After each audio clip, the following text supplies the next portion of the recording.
there is an advantage we have in the data center space, which is since we are not so advanced like other sectors like software and SaaS, we can simply keep the best of it.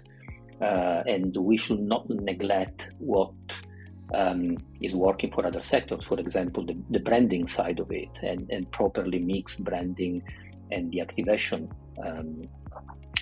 initiatives and approaches. So I think it's the right time for the data center space to go with the proper full journey kind of marketing approach, which is something that I'm trying to establish, for example, in AVK.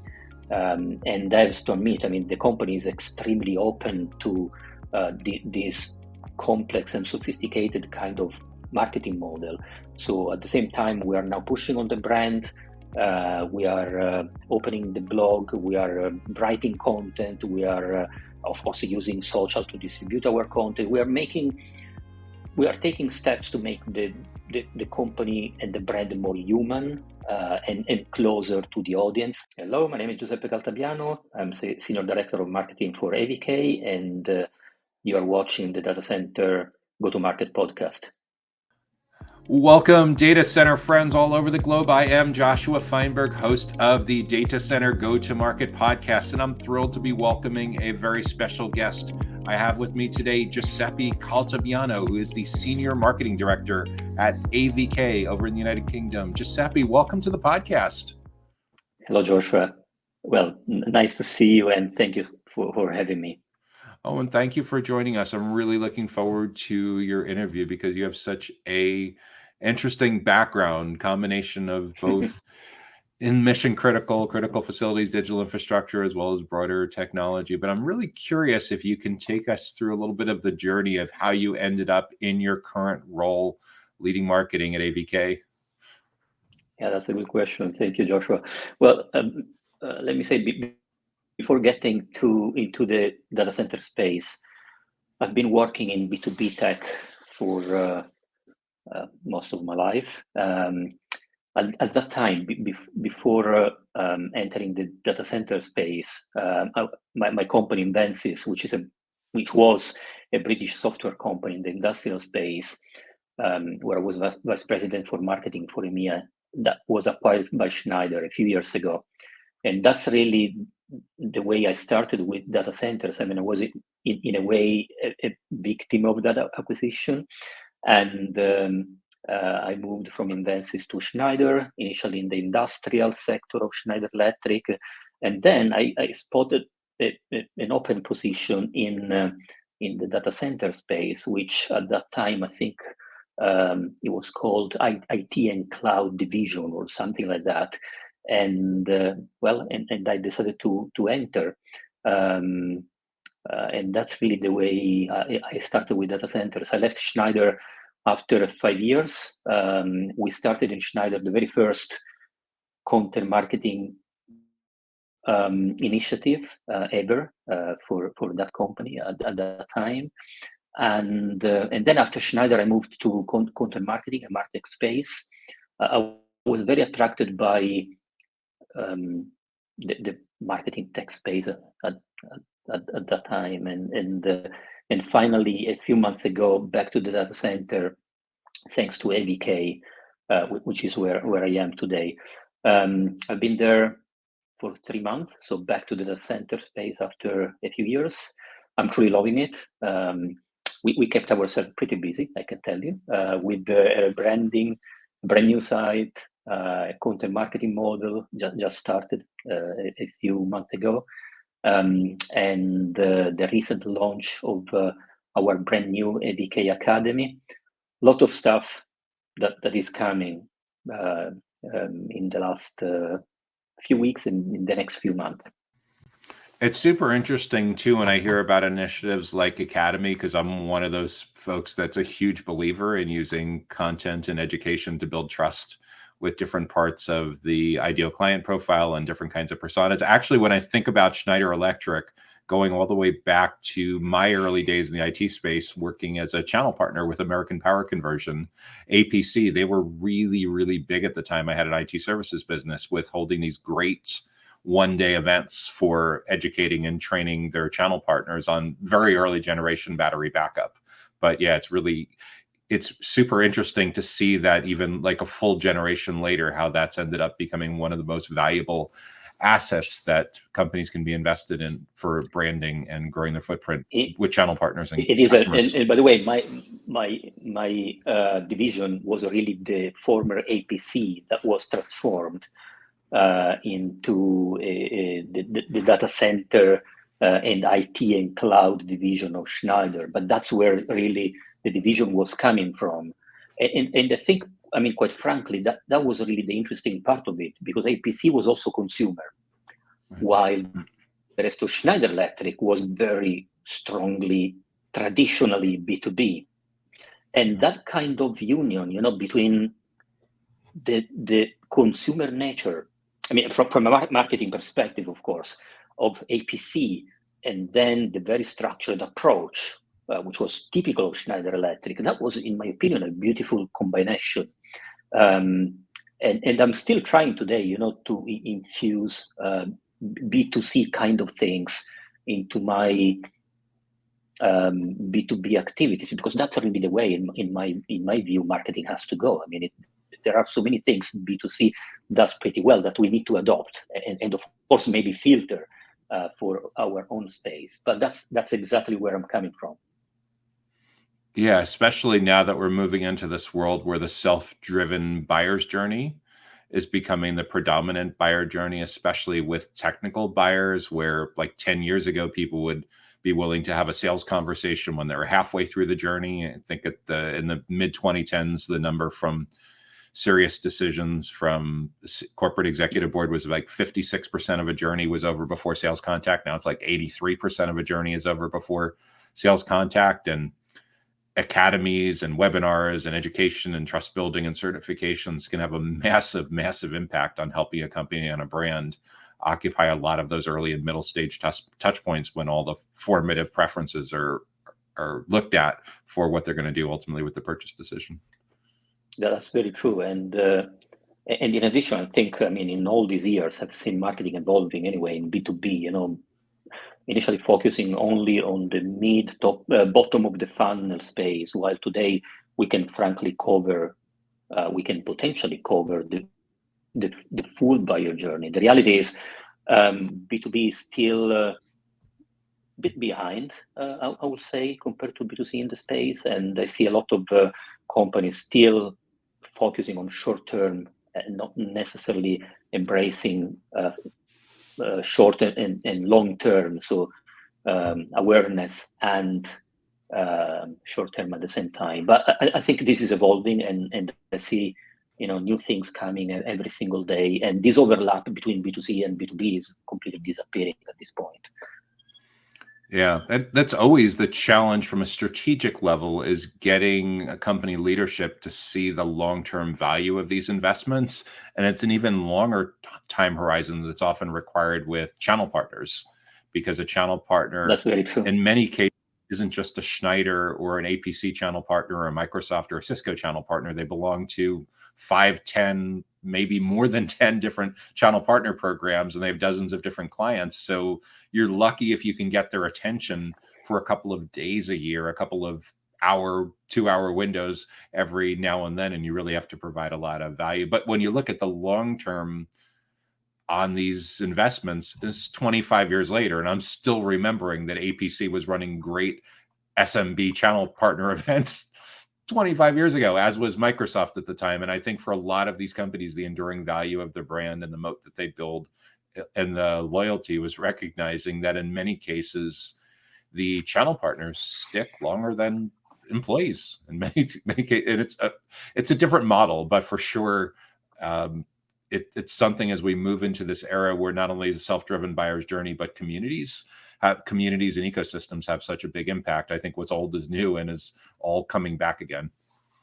That's very true. And I have to admit, I mean, the reason why AVK contacted me is probably my mixed background, coming from software, but previously also Schneider Electric. So of course I had a lot of familiarity with the data center space, but I'm also coming from a more, I don't want to say more dynamic, but probably more aggressive space, which is software and SaaS. And I've seen all things, happening, and then I can easily duplicate the best of it in AVK and the data center space. Branding is one of those points exactly, and that exactly the reason why I was brought on board to refresh the brand, to help the company with reviewing brand and visual identity and all this kind of stuff. I still remember when I was in Schneider still, we launched the very first Life is On campaign. That was really the years when I was in Schneider Electric, and the intention was to have this as a temporary campaign, and it's still there. It's still the main tagline of the company, which means it worked so well, and it well represented the company all these years. And I'm trying to replicate, the same concept for AVK. Of course, different sides, different kind of company, but very dynamic, very open to new things, which is again the reason why they brought me on board a few months ago. Yeah, I think in a lot of ways we talked about last time how like SaaS in many ways can be 5 or 10 years ahead on go to market compared to some of these sectors within digital infrastructure. Like, for example, product freemium and then ultimately product-led growth probably about 10 years ago was a product of venture capital firms pushing the envelope for how quickly SaaS companies could scale customer acquisition. I think if we are waiting for the real estate segment of the data center industry to invent that, we'd still be waiting. Even on the consumer side of real estate, they're just finally starting to see a little bit of innovation in the space. But yeah, the challenge is figuring out what preferences these buyer personas have expressed in other areas of their influence and their budget and their share of wallet, and figuring out how those can be more effectively deployed into data centers. A lot of times I have these conversations with people that insist that their buyers are different, and we dig into their personas and what else they're buying. And like in many cases, they're CTOs or they're IT executives that also buy SaaS. So if they're buying SaaS a certain way, what makes you think that they're going to buy data center related products and services completely differently because you think your company is special and differentiated? So no, that's very true. Interesting and you're right. conversation. At the same time, I see the risk of what happened in software in the last few years, which is a strong approach to short-termism, that was very typical of all software companies.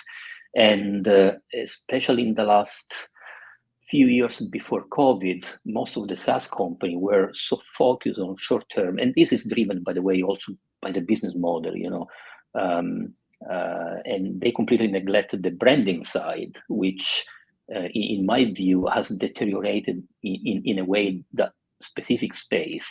So I think, we should probably take some of the lessons from SaaS, from that space, not all the lessons, or at least we need to learn from the mistakes, that sector has done.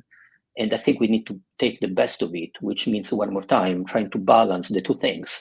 On one side, a very strong brand is critical in any single space, B2B, B2C, it doesn't really matter. So that's still valid for the data center space. And at the same time, of course, a proper activation and lead generation approach is required, to capture all things you have generated with your brand awareness, brand recognition model. So the combination of the two things is definitely critical, and I see the data center space required to grab the best of different industries, which I hope that's something that is happening today. Yeah, I think there's this big danger that if you spend all of your time worrying about what your competitors are doing, that you miss what your customers and your channel partners are actually telling you that they want. And I see this even with branding, is that there's still some significant amounts of executive leadership teams and boards that still think of branding as something that should be owned by a creative director, and it's the color and the logos and the fonts and the brand guide. And sure, that's important, but the way I look at brand is it's everything that the marketplace says about you when you're not in the room. And given that in the self-driven buyer's journey, your sales team is really not in the room until all the way at the end. Now there's a really important role of figuring out a way to get back into the room during the awareness and the consideration phases of that. So I'm curious about your thoughts on that. Well, that's I think it's spot on, and I must admit, the way AVK has approached the rebranding, the branding side of the business is really the way I think it has to be done. The full process started with the refreshing, reviewing values, company values, mission, vision. I mean, that was really the starting point. The branding was really the ending point. So, and that's the project where I was involved since the beginning. And I think it was a great lesson for all of us, but that was properly done.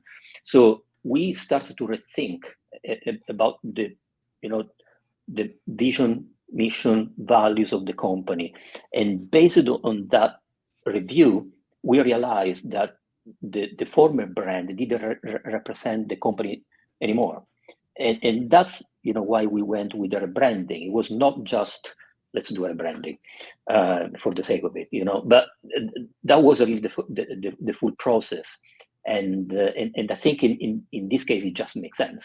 And that was also the reason why I was brought on board from the AVK leadership. It was I would say, a tiring, stressing, but at the same time, a very rewarding beginning for me with the company, because I was immediately involved with the process, and we just rebranded, by the way, a few weeks ago. So that was really the first part of the project. I think, I think this is the way to go. You need to think about the company. You need to think about the strategy, if it still match with the visual identity you have today, and if it does not, well, then maybe it's the case to refresh your visual identity. I mean, that's really where this is coming from. And I think the AVK executive team was open enough to start this process. I mean, I was brought on board with the process already in place, partially in place. Then I was the one completing everything, but together, of course, with the marketing team. But I think that the company has to be open-minded, to start this kind of process. It's not easy. I see in the digital infrastructure data center industry, and probably as more broad as broader applications too in mid-market and enterprise tech, is it seems like there's a strategy pivot that'll drive a rebrand initiative, and then there's also mergers and acquisition. And in the data center space especially, there's so many companies that roll up together that essentially get married, and the new entity essentially gets a rebrand because they don't want to have this us-them mentality. But yeah, so there's parts of the data center industry that are so ridiculously capital intensive that it's easy to see that this is going to continue to accelerate, especially on the real estate side. Yeah, that's very true. Okay, yes.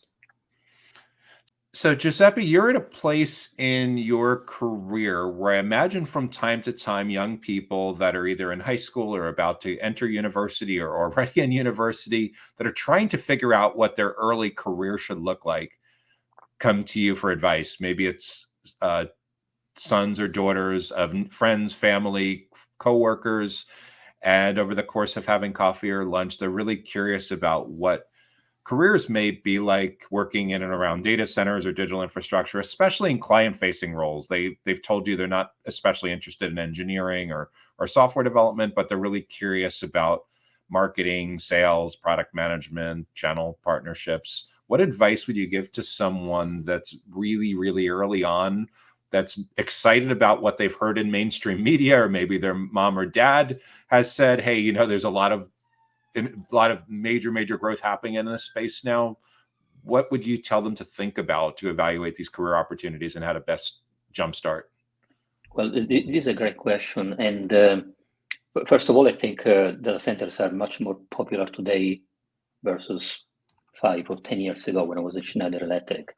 So today they are nearly mainstream, right? I mean, then we need to understand also what kind of narrative you hear about data centers, but that's a different story. In addition, data centers are not going away anytime soon, and we know that. So I think it's a pretty good sector to start a career or to continue eventually your career. My biggest trick for newcomers is to dive into the technical side of the industry while not losing sight of the importance of building a relationship in general. And for technical, I mean, of course, any sector you are in, so engineering, marketing, whatever is your function. Need to absorb information through podcasts, conferences. I mean, if I look at my marketing plan, is plenty of conference out there. So there is plenty of places where you can really learn a lot.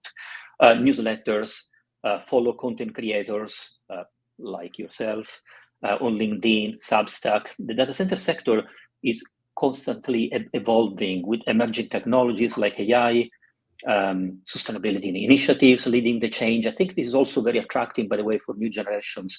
And I think it's just essential to stay curious, to be committed to continuous learning. And finally, I also encourage newcomers to get involved, attending industry events, engage with the community. Never underestimate the power of networking. You know, even physical networking, something that we forgot during the COVID time. Just to give you an example, I've been recently at the Data Center Club event of Andy Davis here in London. And that was so important for me because it helped me to reconnect, even if I'm not a new guy, you know, in the data center space, but still, after so many years in software, he gave me the possibility to reconnect to people in the space, data center experts, you know, industry operators, and so on and so forth. On the marketing side, I've been attending a couple events. I believe there are not so many of us promoting marketing practices for data centers. You are definitely one of them, Joshua. Actually, one of the few, probably. And I think this is maybe one of the areas I would love to see expanding in the next future. But there are, again, summarizing, so many opportunities for newcomers. It's a continuously evolving space. It's a super exciting place, and that's, by the way, the reason why I'm back after so many years in software. Yeah, no, that's great advice. What I also would probably add to that is there are certain parts of attending and participating in events that can be enormous investments, either on the part of the participants or the company that sponsored it. But if you're a little bit creative, there's also some local events that don't require a travel budget, and there's local events that are very nominal and very inexpensive communities to get involved with. And for sure, everyone can listen to podcasts and listen to webinars and learn that way. But even just connecting on ecosystems, there's a lot of LinkedIn groups that are great for all that. You mentioned one in particular that it started to have some local meetups as well. True. So yeah, it's a matter of being creative and recognizing the value of the interpersonal relationships. I found too that throws a lot of people for a curveball that are new to the industry is just how many different segments there are. The first year I was hanging around, I came into the space from IT consulting and managed services in the value-added reseller community in the early 2010s. And for the first year or two, I understood co-location and understood hosting and cybersecurity and managed services, and that was about it. It took me easily another year, 2-3 years to start to understand all the different parts of facilities, all the different technology, the 20-30 different kinds of technology companies that are involved beyond professional services, the construction part of it, the the design, build, the site selection, all the battles that data center developers go through with local communities to make these projects a reality in the first place, the capital that's involved. It's a very complex ecosystem. That's very true. And I really value, by the way, what you do, Joshua, because I think the perspective you are giving, to the data center space, which is very go-to-market / sales and marketing focused, it's unique. I mean, there are not so many other, quite frankly, content, generated on this specific part of it. There is space for growing, and it's a great place to be in, especially today. I mean, there is a massive growth across the globe. It's a very interesting industry to be in at the moment. Yeah, for sure. And one of the topics that's of super interest to us is how this whole playbook is adjusting to be more relevant to the way that buyer personas actually are researching and making purchase decisions and buying. And we still see that there's a lot of very traditional marketing and sales playbooks, especially on the sales side, that haven't seemed to quite adjust yet. I don't know that every account executive or sales leader is going to need to have their own podcast or their own professional brand going forward, but it does feel like there's an awful lot of people that would benefit from finding a better synonym for their job title on their business card and then their email signature and on LinkedIn than just account executive or sales development. I can't tell you how often I do like a LinkedIn profile review and I'm like, okay, your boss loves the fact that you've been in President's Club 5 years in a row, but it's probably not really interesting to your clients that you're trying to, or your prospects that you're trying to get meetings with, and present yourself more as a consultant than a teacher and a trusted advisor. They don't care that you're crushing your quota. So well, the buyer journey is evolving. That's right, and I think it was just you mentioning a few minutes ago that the time spent online and without necessarily interacting with people is becoming larger and larger, which means basically marketing is getting a critical role, which doesn't mean, of course, that sales is not important like it was before, but really the combination of the two functions is changing compared to the past. So I think each of us has a critical role at this point, and I would love to see marketing having a more relevant visibility, across the industry, which is not really the case at the moment, in my opinion.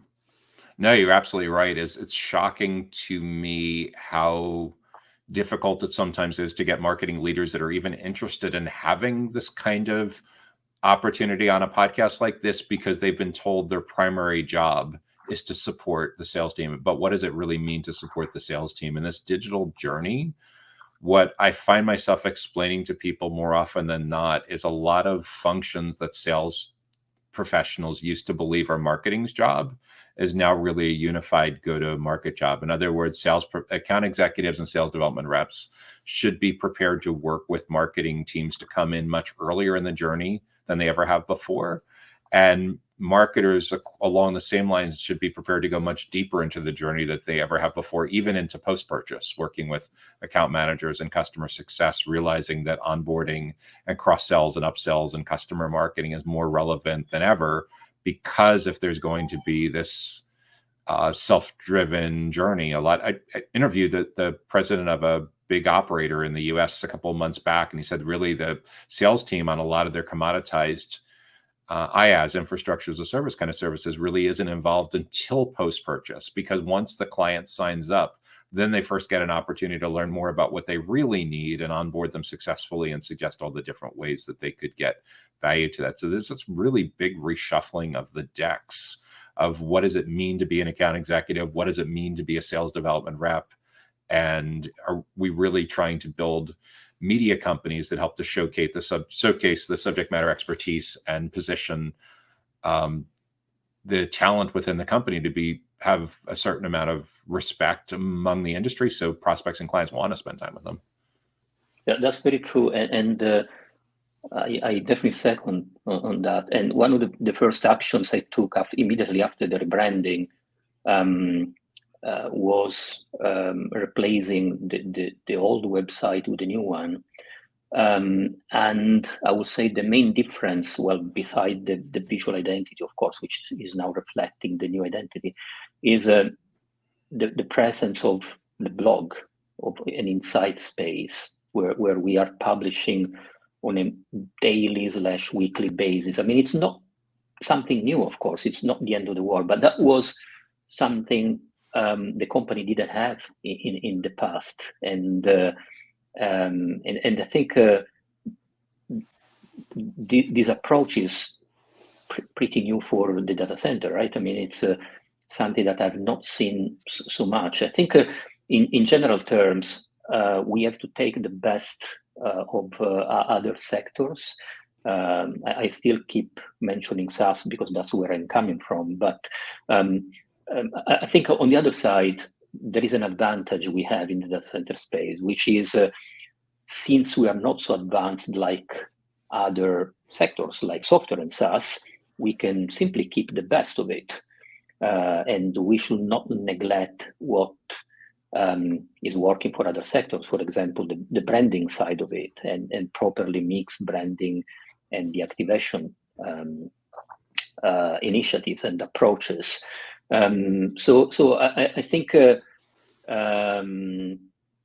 it's the right time for the data center space to go with the proper full journey kind of marketing approach, which is something that I'm trying to establish, for example, in AVK. And I have to admit, I mean, the company is extremely open to this complex and sophisticated kind of marketing model. So at the same time, we are now pushing on the brand. We are opening the blog. We are writing content. We are, of course, using social to distribute our content. We are taking steps to make the company and the brand more human and closer to the audience.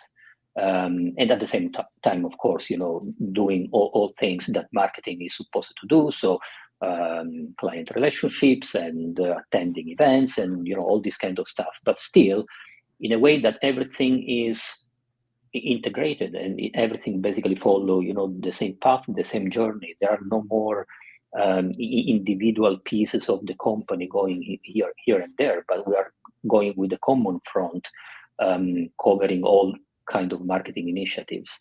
So that's again, in my opinion, the beauty of the sector. I'm not saying that it's in its infancy, quite frankly, but it lags a little bit behind versus other sectors. But that's really the beauty of it, because we can really take the best of all the other sectors and create our own path from a marketing standpoint.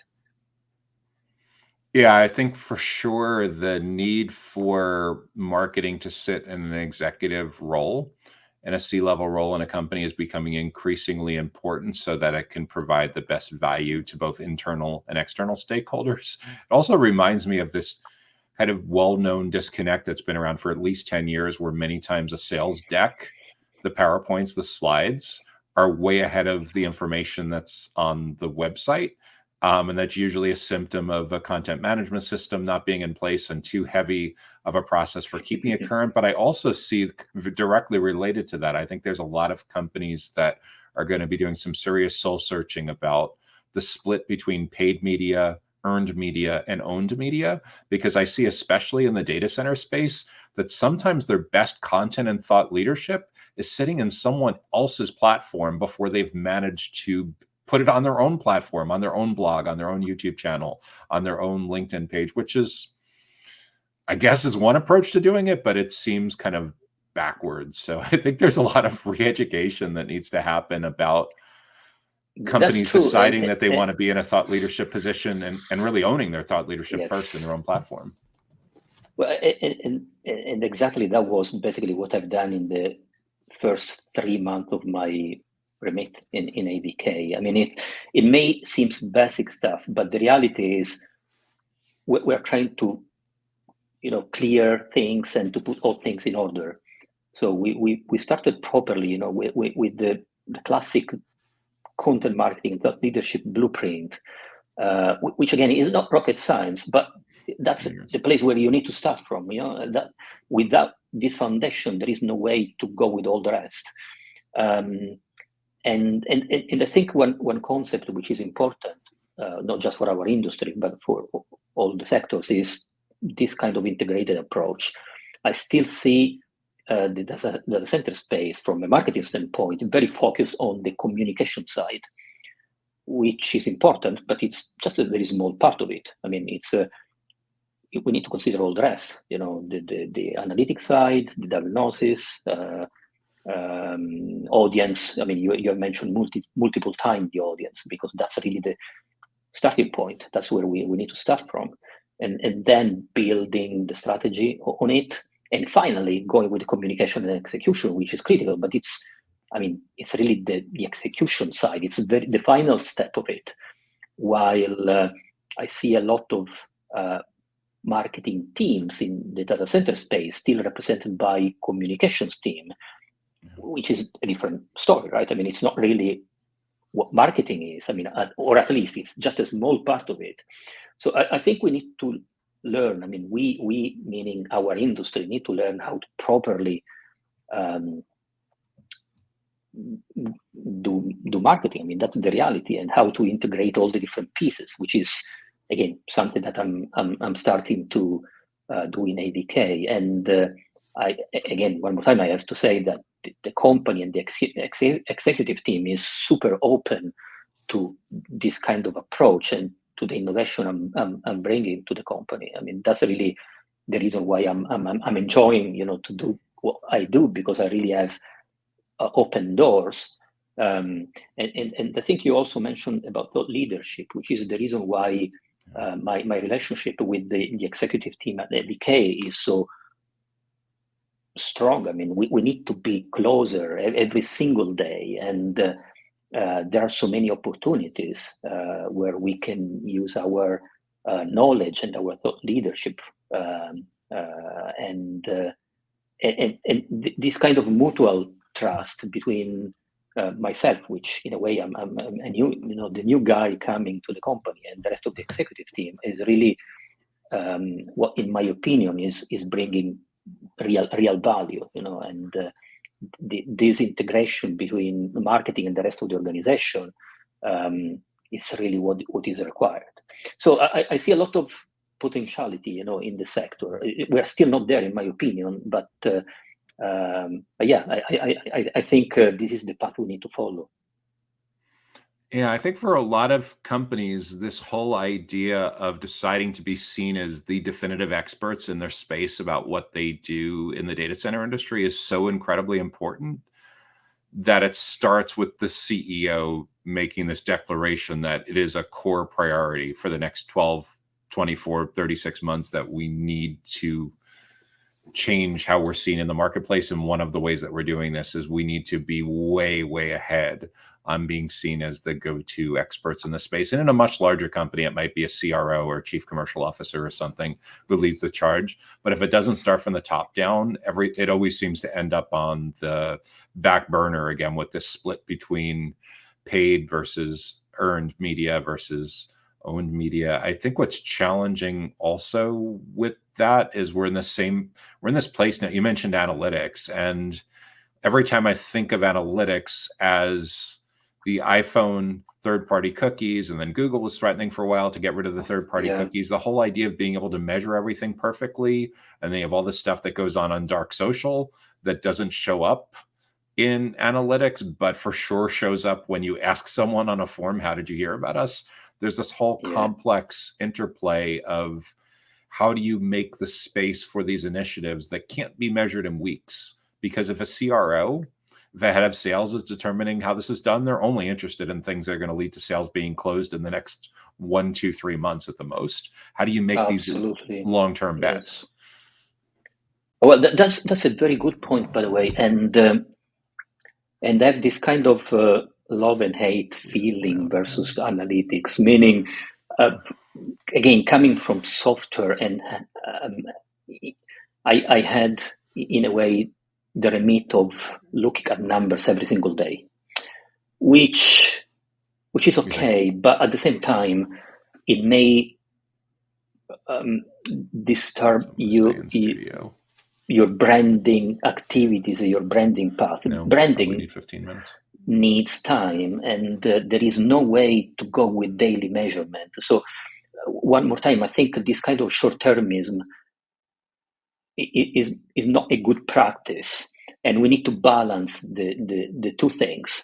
So yes, in a way, we need to master analytics, we need to master measurement, but at the same time, we need to realize that branding and brand awareness is not something that you can measure every single day. So you need to give the right time, understanding what are the right KPIs, and so on and so forth. And you need to properly balance the two things. So that's a very important conversation to have internally, I think. Yeah, and I think a lot of this is the perfect time to be talking about alignment and collaboration and a culture of trust.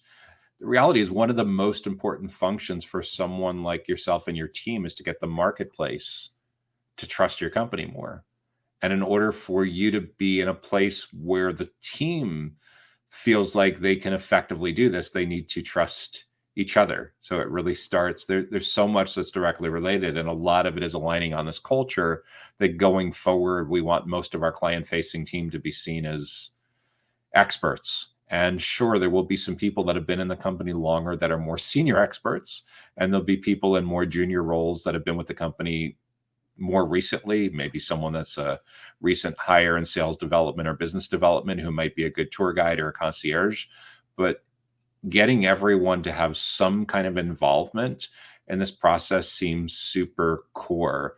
And it's whether each person in a sales role appears in a podcast episode 4 times a year, or whether they bring a couple of reference clients with them and they moderate a panel that's so good that it could be the same kind of panel that would be at an offline conference.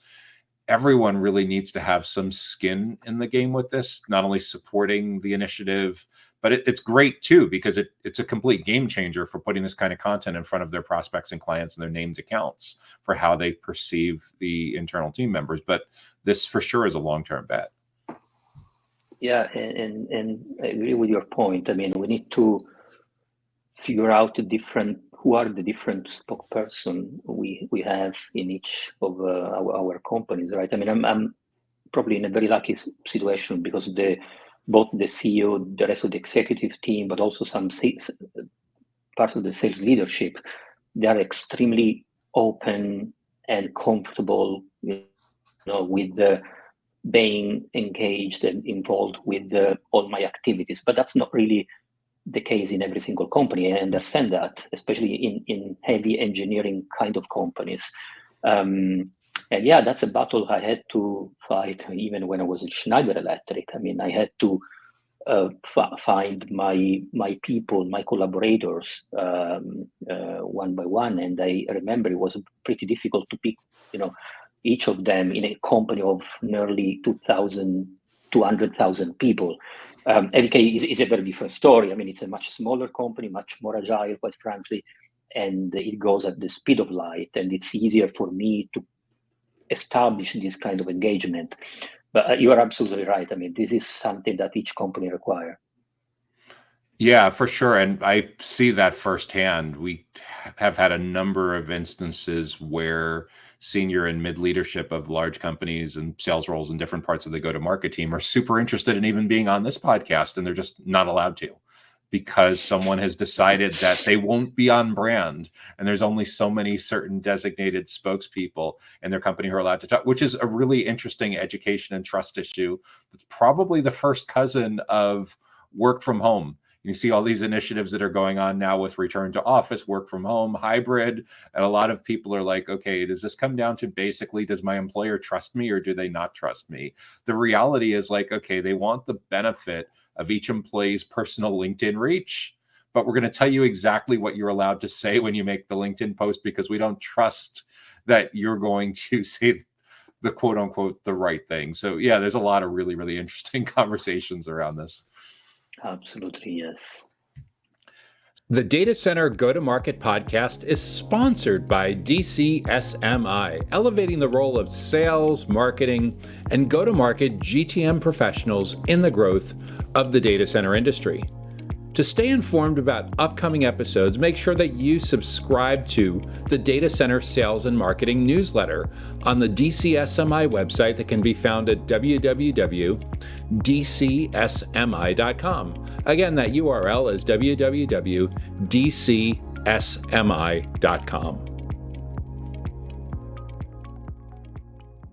So, Giuseppe, you've been in this space a while. You've had a mix of interesting careers in and around B2B technology and software and digital infrastructure. If you were to bump into a former coworker at a conference and they were looking to catch up and have breakfast or lunch or coffee, and you sense that they were used to be really close to them, you were good friends when you worked together, you sense that they were a little bit burned out, stressed out, and trying to figure out what the next chapter of their career should look like. They want to stay in some kind of client-facing role in and around digital infrastructure. What advice would you have to a former coworker in that situation? Well, that's a very interesting question. First of all, I think the data center space is one of the few spaces to be today. So I will encourage them, if possible, to stay in the same space.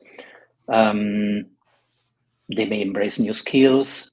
They may consider stepping into new roles that are not necessarily part of their traditional path, and don't shy away from different opportunities. I think I would probably encourage them to be open-minded, and to look around at different kind of educational opportunities, including, of course, trade shows and podcasts, and all this kind of content, and then try to understand and follow what their path is. They don't necessarily need to reinvent themselves. They may just try to find what the real path he is inside the data center space. But yeah, that's probably what I would suggest them. I don't know if I answered your question, but to get back onto their roadmap, get back on track with what they want to do. It's challenging because in a lot of companies are growing really fast, and then there's also a lot of companies in a lot of traditional roles that are being disrupted. And fortunately, for most of the digital infrastructure companies, we haven't seen these large layoffs like there have been in other parts of B2B SaaS, but it's probably only because there's such an insane amount of capital that's flowing into digital infrastructure right now. No, that's true. And if I think about myself, I mean, quite frankly, I had to reinvent myself multiple times, exactly because of what you are saying, and the software industry had up and downs in the last 10 years, and we all know that. So I found myself in situations where everything was going super well, huge bonuses. But at the same time, I also found myself in situations where companies had to shut down all the offices, including my office. So, we are still not there, luckily, in the data center space, and I think we should learn probably from other sector lessons. But still, searching, your own path is something extremely important and critical, and you need to do this properly, and you need to evaluate different options. I think our sector today is the right place, meaning it's growing with a lot of opportunities. It's one of the probably few interesting sectors to be. We need to go with the proper narrative. Today, I think we are in that specific moment where if we are able to tell the right story, we may probably enjoy this growth for multiple years to come. But still, we need to be aware about the discussions that we have around data centers in terms of sustainability, in terms of benefits or not for the local communities, and so on and so forth. So all these, points are under discussions, at least here in Europe, and I assume it's the same story in the United States. And again, if we are able to, as a sector, to follow the proper narrative, I see long time, a long possibility for growth for the sector, which means, again, for personal growth, this is really the place to be. I mean, it's not really a case. I'm back to the data center after so many years in software. As I told you, software is probably the place to learn, but at the same time, it is a very aggressive space, and with up and downs, which was not really the case in the data center. I remember when I left the data center space with Schneider Electric, it was growing, not at the same pace of today, but still, it was a pretty solid sector. And I found the sector one more time today, coming back after so many years, even in a better shape.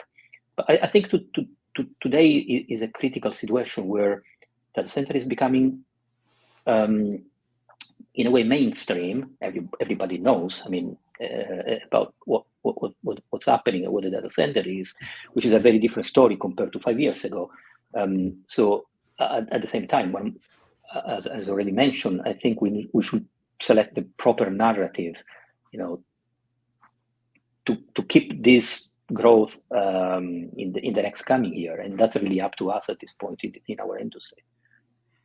Yeah, you're right. As if I think about 5 years ago, if you were at a family function, at a barbecue or party or something like that, the likelihood of sibling or cousin or friend coming up to you and asking you about something they saw on mainstream media or mainstream news or business news that had to do with the data center industry, I'm relatively sure the only reason why people outside of IT know what a data center even is because we were behind the scenes, right? Yeah. I mean, we were just.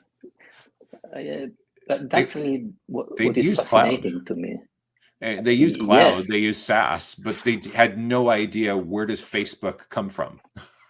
That's very true. Today, where does Netflix live? Absolutely. And today it's a very different story. I mean, you probably can read about data centers every couple of days, right? On mainstream media. And that's, I mean, the thing. We should be, all of us should work in order to go with the proper narrative, because the risk is, if we follow the wrong narrative, well, the industry may suffer from challenges with the public opinion, which is not really what we want. I think we need to tell the proper story, and that's the way for us to have continuous growth in the future. And I think also the whole backdrop too, with thinking about this mid-career, is like you, I'm at the place where I've done a lot of these mini pivots, starting out in higher education tech, and then SMB tech, and then enterprise tech, and then managed services, and that led to co-location and SaaS, and back to data center industry. I think this whole idea of our parents' generation, where someone worked in the same job at the same company for their entire career, is largely a unicorn thing now. Maybe there's 10 or 20% of the people in global economy who are fortunate enough to where they start in a job when they're 20 something and they retire 30 or 40 years later and they work for the same employer. I think that the opposite is true in most cases, where people really have to be the CEO of their product manager of their own career, and it's not easy. No, it's not easy, and I think this is, by the way, one of the biggest mistake I see, which is really the resistance to change. I mean, personally, I've been changing so many times in my life, and I think I understand that this may be, stressful, but at the same time, we need to be open and follow what the right path is. And for me, I mean, it was pretty clear when I was in touch with AVK a few months ago. I mean, that was really the path for me. Software was interesting, a lot of learning, quite frankly. I mean, it was a pretty aggressive space where you learn a lot, but at the same time, again, there are up and downs, and it's not a necessarily stable place. Data center has growing in the last decade. I mean, I can remember any time when we didn't experience growth both in the past and especially now, today, current days, and the future. So I think you need to do your proper choices and of course learn, from your experiences. I never consider even negative experiences as a proper negative experience. There are always things you learn. And I mean, if I think about my own path, today I have the possibility to bring to the data center space what I've learned in a much more aggressive sector, which is software, and they can really combine the two things. And one additional point I really enjoy is even combining additional marketing concept coming from B2C. So this combination of B2C plus B2B, I think it's extremely powerful. Actually, I personally don't believe in differences between B2B and B2C. I mean, there are of course, some differences, but from a strategic standpoint, from a marketing standpoint, I mean, marketing is marketing, and I love to bring what I've learned in software to the data center space, and I think it's just working pretty well. That's really the value you have coming from different experiences, the possibility to combine all of them and to improve time after time, and to learn from the mistakes you did in the past. Yeah, it actually brings up a really interesting question. When you look at other marketers, other go-to-market professionals across the data center industry, what do you think is the biggest mistake that they're making that you've already figured out the solution to? Yeah, a couple of them, and I think I probably mentioned them while we were talking. One is neglecting the branding aspect and focusing on the rest of the buyer journey without necessarily focusing on the brand. That's really critical. I mean, that's the foundation. Without a proper established brand, there is nothing else you can do. I mean, that's really the first step in your marketing plan. And the second is the excessive focus on the communication side, on the execution side, without necessarily covering the other two pillars, which in my opinion are diagnosis and the strategy, and they need to be properly addressed and established before you go with whatever kind of execution you want to put in place. The data center space has not really changed too much, I would say, in the last few years. It's very still, from a marketing standpoint, of course, it's very tactical still, not necessarily strategic, and probably this is coming from the role that has been given to our function, which was not necessarily a proper role. It was in a way neglected as a communication and PR kind of thing, which is important, by the way. I mean, it's critical, but if you don't have the diagnosis and the strategic side, first of all, being established, well, then how can you execute anything? That's really the point. So I hope, and I see, by the way, the sector, again, from a marketing standpoint, moving slowly, but moving from a tactical to a more strategic approach, which is really what, in my opinion, we need today. Yeah, I totally agree with that. One of the challenges that we hear repeatedly is across the full GTM team is leads, generating qualified leads. And then my next question is qualified leads for what? For starters, for what? There's very big definitions of what a lead actually is. For a marketer, a lead could be somebody filling out a form on a landing page to download a checklist or register for a webinar. For a salesperson, they're using lead a lot of times synonymous with an early stage sales opportunity. So that difference in that word and how people define it creates a lot of potential friction. A lot of times too, companies want to ramp up their lead generation and they literally have like no content, no content offers, and they're trying to get a complete stranger to a meeting who has no idea what your company does or why they should pay attention to you in the first place. And it's, I don't know whether it's narcissism, I don't know it's tone deaf or delusional, but like there's a bigger conversation. I think the problem one more time is on the buyer journey and the fact that the first stage is completely neglected, which again is awareness. So maybe companies are trying to do lead gen, and that's fine, but without properly generating demand, what kind of demand can you capture? I mean, you can do probably for a few months, but then you will be reaching some kind of plateau, and there will be no other way for you to generate leads if you don't do proper branding, or at least if you don't combine properly the two kind of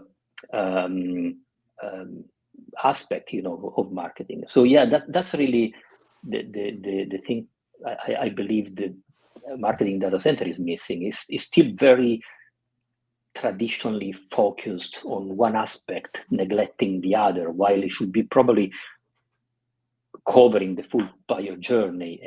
And that's the reason why, by the way, I really please and enjoy podcasts like yours, because we are really covering this, and you are one of the few in the sector that are probably talking about the full buyer journey. But again, I see this evolving continuously, not at the same pace as other sectors, but we are getting there. And the beauty is, one more time, we can avoid all the mistakes that other sectors did and take just the best of it. I think there's some really good analogies outside of this industry too that can work well with certain kind of buyer personas. Like, for example, in financial services, financial planners have for decades had this idea of an asset allocation model where, depending on what age you're at, a certain percentage goes in equities, a certain percentage goes in bonds, a certain percentage goes in cash. Professional sports teams too have a great analogy around this, especially like in the United States, for example. There's this Moneyball concept with professional baseball, but it applies to all professional sports teams. You're given a budget, you have to go build a team, and you have to spread the budget around because you don't have unlimited resources. So I think, again, this is back to this whole model of like, what's the proper split between paid media, earned media, owned media? And there's only so much denial that a company can be in that, well, we don't need to do this because we're special. Well, the reality is there are companies in this space that have been doing this well for 10 years. This isn't, you're not going to be the first person that's ever had a good YouTube channel or good ebooks or good webinars or something. It's just that in the world we live in now, completely neglecting this is a vulnerability for a lot of companies. That's very true. And as a final point, I will say that we have an advantage because our sector is going through a massive growth, at least for the next 5 years. And that's what we all see. And that's a big advantage because I didn't have the beauty of a market growing like this when I was in software. I had a much more challenging situation where you need to fight every single day for getting leads. I mean, we have the luxury of having a much more relaxed approach, let me say. It's probably not really the right term, but we are definitely not in a situation like other sectors are. I mean, we are really enjoying massive growth, which is a beautiful thing to have. So let's do things properly, and I'm sure the numbers will come. I mean, this is really the place to be. Yeah, there's a lot of need for some patience and letting these things grow on their own.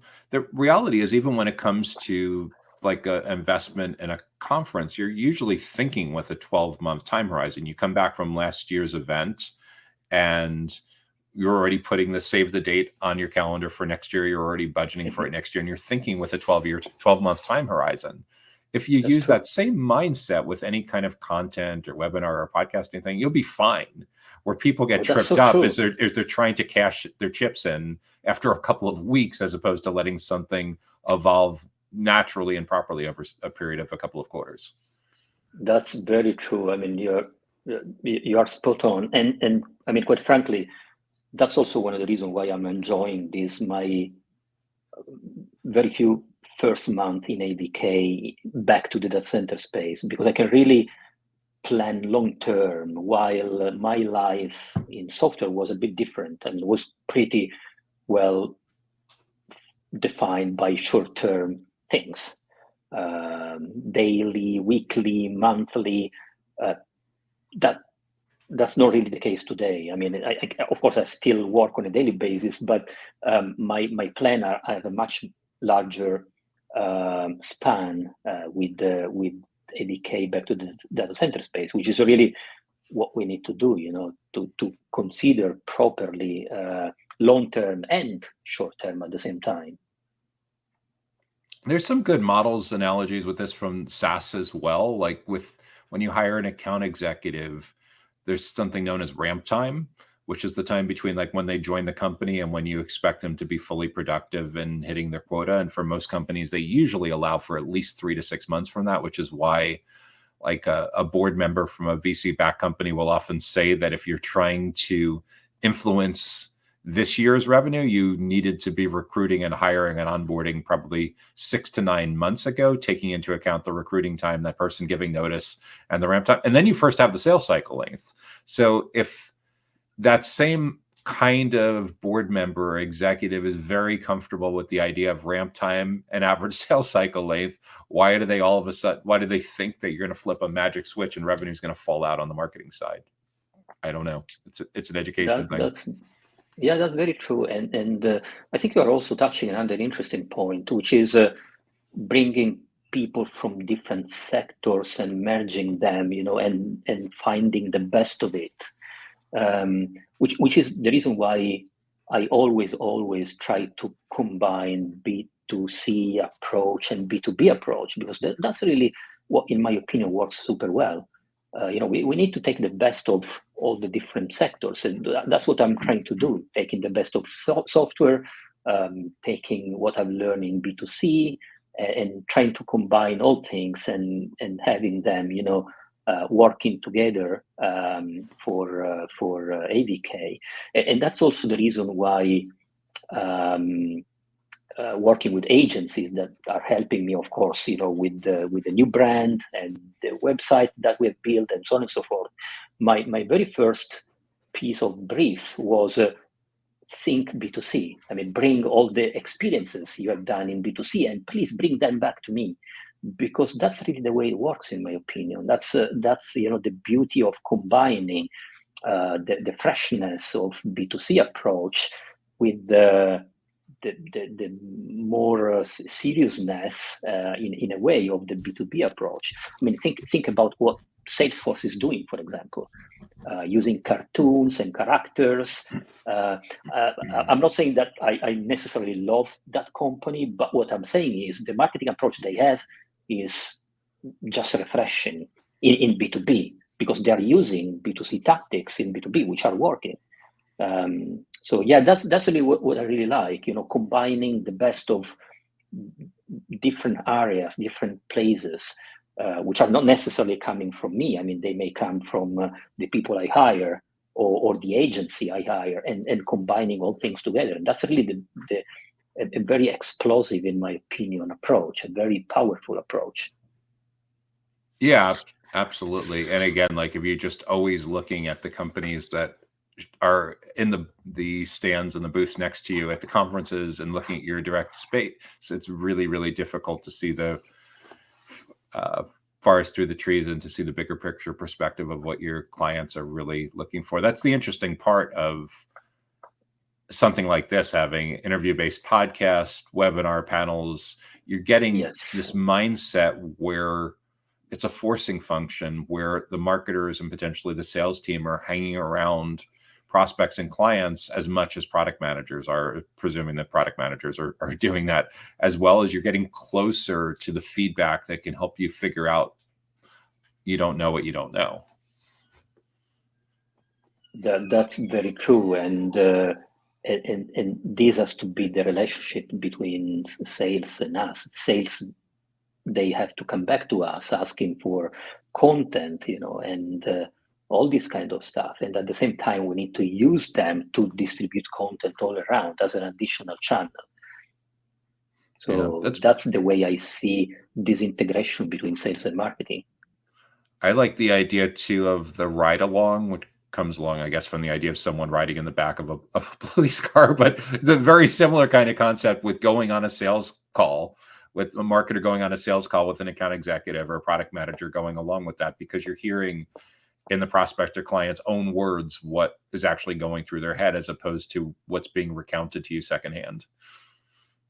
Yeah, very true. And that brings to me also the experience of building a small internal content team when I was in Schneider Electric. That was pretty challenging because engineers are engineers. I'm an engineer too, by the way, but I'm on the other side at this point.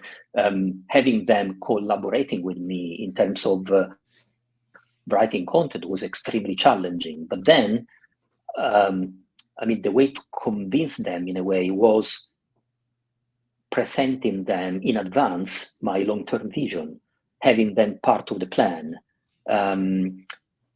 featuring them on the blog, with their photos and their names as author of white papers and content. And that was really rewarding for them. That was really a win-win situation.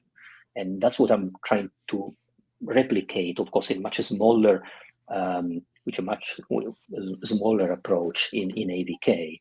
But yeah, that was a definitely interesting experience. Yeah, I've been for the better part of a decade or so advocating this idea of the thought leadership team, because all too often when companies are brand new to content marketing, they push back a lot of times is the freelancers and the agencies don't have the technical knowledge, and it's not on brand, it's not on message, and then the internal experts don't have the time. But the pushback against the time is, well, if this is strategically important enough, I don't need them to sit down and write a blog post, but can they show up to be interviewed for 30 or 60 minutes once a month or even once a quarter? Because if there's as little as like 4, 6, 8, 10 people on this team, and everyone commits to spending 30 or 60 minutes being interviewed once a month, amazing amounts of content can come from that. And if they're very eloquent and tight and great stuff, you have your video podcast. Even if they're not, you have a transcript that can be turned into written content that fuels ebooks and blog posts and social posts and email newsletters. And again, this is a culture issue for a lot of companies. Yeah, I can see, and this may be extremely challenging. I must admit, I found a very easy environment in AVK, and it's a very young leadership team. The CEO is a very young person. Ben is in his 30s. He's probably one of the youngest in the data center space, and he's extremely open to all of this. Actually, very often is him. Bringing me to different initiatives. So the kind of mutual collaboration we are establishing is extremely powerful, in my opinion. We also use different channels for communicating, like WhatsApp, which I initially found a bit odd, but now it's working so well because we basically go over emails and we immediately communicate whenever something is urgent, and that's really the way I like, being very responsive, very agile, and this has to start from the executive team.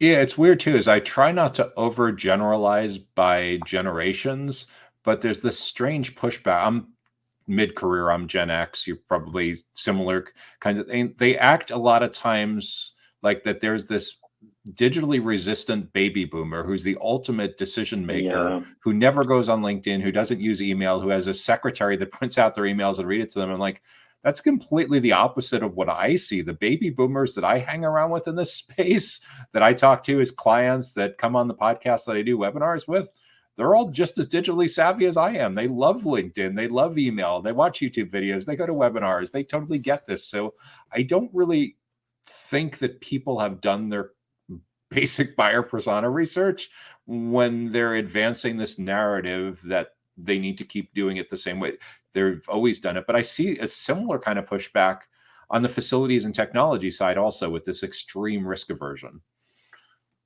That's true. And well, you can probably realize I'm not a Gen Z, but I would say,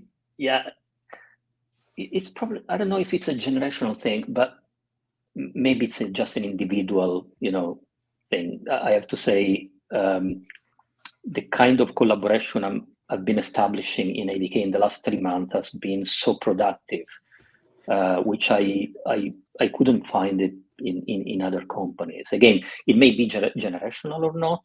I don't really know, but it's probably coming from individual openness. That's probably the reason. But yeah, that's absolutely true. I mean, it's this collaboration has to start somewhere, and generational or not, if there is a good synergy between us marketers on one side and spokesperson and executive on the other side, things go so easy and so well. Yeah, for sure. The final area I want to ask you about, Giuseppe, today is how you envision your role changing in the next 2, 3, 4 years when you look into your crystal ball. How does marketing in mid-market enterprise technology in and around the data center space, you think it's going to change much, change a lot? How do you envision your role changing when you think of what 2, 3, 4 years out from now? I think in general terms, our role as a marketers will evolve and will be taking more and more space. I mean, I think it was you mentioning the fact that the buyer journey today is mostly detached from personal sales contacts, right? Sales is still critical, but it's really the very end of the cycle, which in a way is giving more space and more importance to us. So I think we need to own the buyer journey in a way. We should be prepared to do this, and this is probably giving the marketing roles more importance than the one they have today in the data center space. So in general terms, I think I see a very bright future for marketing in data center. I mean, it's a growing space. It requires a proper narrative. Without a good narrative, you probably go anywhere, in terms of institutions, public opinion, and where is this narrative coming from? Well, from us. So I think we have the possibility to play a key role, but at the same time, we need to be prepared, meaning we cannot just focus on the PR and communication stuff. We need to be proper marketers with the proper education, understanding narrative, understanding go-to-market, all this kind of stuff. And if we are prepared enough, there will be a lot of space for us in the future. So I see this as a very bright future for us marketers, and a wonderful sector to be in. So I really encourage marketers also coming from other B2B spaces eventually to try and join us, because I think this may be a pretty interesting area for us. Again, regardless growth, which is endemic. I mean, it's part of the nature of the sector. It's the right time to be here. We need, again, to be prepared and be ready to go with a proper narrative. But this is the space to be, in my opinion. Yeah, I totally agree. And the one thing that didn't come up that I hear from a lot of people that are on the development side and operators is everything you just talked about applies equally the same for when you're trying to influence external stakeholders that can decide whether to greenlight a development project or stop it in its tracks. So using the same kind of personas, education, trust building, webinars, and podcasting to influence elected officials, regulators, utility companies can have a massive, massive impact on whether development projects can actually happen. And again, it's all back to the same idea of educating and building trust and getting hyper specific and having a lot of empathy about understanding the role that a particular person has in this process. Absolutely. Agree. 100%. Spot on. Well, Giuseppe, I really appreciate you sharing so generously today about all of your advice from working in digital infrastructure and data centers and B2B technology and software, and even on the B2C side. It's been super informative. I know that a ton of people are going to get so much value from watching this episode. If someone wants to follow what you're working on or reach out to connect with you, is LinkedIn the best channel? It is definitely the best channel. Yes, they can find me on LinkedIn. They can watch the journey I'm personally following together with my company AVK. They can have a look at what we have done for rebranding, the new website, all things we have prepared in the last few months. So yeah, LinkedIn is definitely the channel where they can connect to me. And with AVK, the website and this LinkedIn company page, the best place for people to learn more about AVK? Yeah, the website, LinkedIn page. We just opened a YouTube channel, AVK AVK-acg.com. That's the website. Awesome. Yeah, we'll be sure to include that in the blog post with this podcast so people can check that out and learn more. But really, really appreciate you sharing so generously today. I've been speaking with Giuseppe Caltabiano, who's the Senior Director of Marketing at AVK in the United Kingdom. Thanks so much, Giuseppe. Really appreciate it. Thank you for having me. The Data Center Go-to-Market podcast is sponsored by DCSMI, elevating the role of sales, marketing, and go-to-market GTM professionals in the growth of the data center industry. To stay informed about upcoming episodes, make sure that you subscribe to the Data Center Sales and Marketing newsletter on the DCSMI website that can be found at www.dcsmi.com. Again, that URL is www.dcsmi.com.